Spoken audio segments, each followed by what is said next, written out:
This is Hidden Killers Week in Review. A look back at the most prolific stories of the week.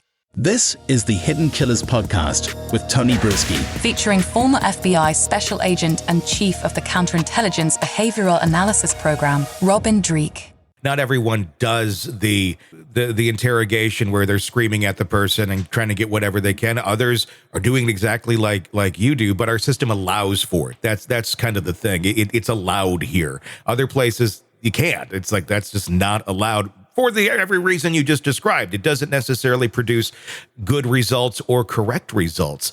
So I wonder about that. Do we need more training for folks who are in this position of power to try and get information out of people to do it the right way? Training and reps. I mean, the greatest challenge, I think, in law enforcement right now is teachers, mentors, and guides with the younger generation. Mm-hmm. As the assault on law enforcement continues and has decimated the senior ranks, the days of like my Jedi Masters that I get goosebumps and just smile about them. I'm still so close to all of them. These were the Jedi of human interactions, and the great ones would bring you along with them. Mm-hmm. They'd kind of put you out front a little bit, and they'd help guide you. You'd get the reps in under guidance of how to do all the things we're just doing. Nowadays, because there's so limited seniors around, because they've all retired, because they've been so blasted by everyone and everything, there's, just hypothetically on the top of my head, like a 20-to-1 ratio, one senior person to 20 new people coming in. And so training isn't the answer. Training is a small part of the answer. Mm-hmm. Get the training, then reps, because you have to see what works. You have to see what fails in order to get that art form down. You take the paint by number that you learn in training, and you got to make an art form that suits you, but you also have to see what works with human beings. Yeah. The heavy-handed tactics do not. And then, and to your point even more on that, the most important thing you're doing during an interview to not be coercive, so it's good in court, so it's good for everyone, is the individual you're interviewing has to feel empowered with choice with shutting up. Mm-hmm. Mm-hmm. So using Miranda and then offering it before they disclose even something more is let them know, hey, if you're not comfortable sharing with this, if you're not, if you want to stop the interview now, let me know. It has to be recorded. It has to be stated. It has to be said. And then see what happens is when you have a young officer and young investigator that's afraid, that has fear that this person is going to walk away, then they're not going to do that. And they're going to try to go the heavy-handed. But what happens is when you have that connection, when that individual feels you're there to have them tell their side of the story in their own words, they're not going to walk away and do it. And how convenient is it that those parts of the tape don't exist? Yeah.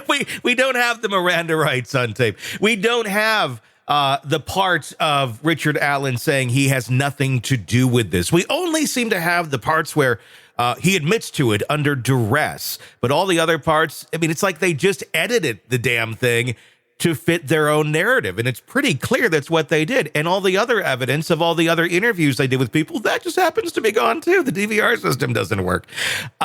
This just seems so screwed up in this case. Like if you just did it right, and even if you did a heavy-handed tactic, if you got it all on tape, we can all look at it together and go, okay, here's how this went. But you're going to present an edited version of it and say, whoops, we didn't record that.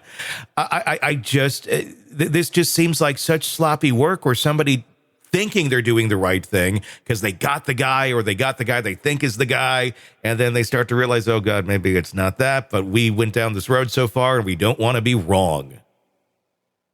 It's nothing but a massive case of reasonable doubt. Yeah. I mean, it's nothing but reasonable doubt everywhere. I mean, every single day is more reasonable doubt. I think, and I do not like throwing anyone on any side under the bus, because everyone's doing the best they can with all they have, I think. But from the appearance that we have, from what we've been given by media and by everyone, these investigators did a horrible job. If there's a T to cross, they threw it out. If there's an I to dot, they got rid of their pens. I mean, they didn't do anything right. And all they're doing is making it easy.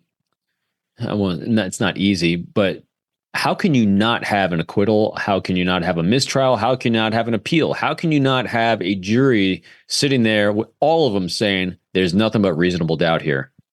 How powerful do you think it's going to be to the jury that they do have the confession? I mean, under duress, no doubt, but having that to a jury is pretty powerful no matter what.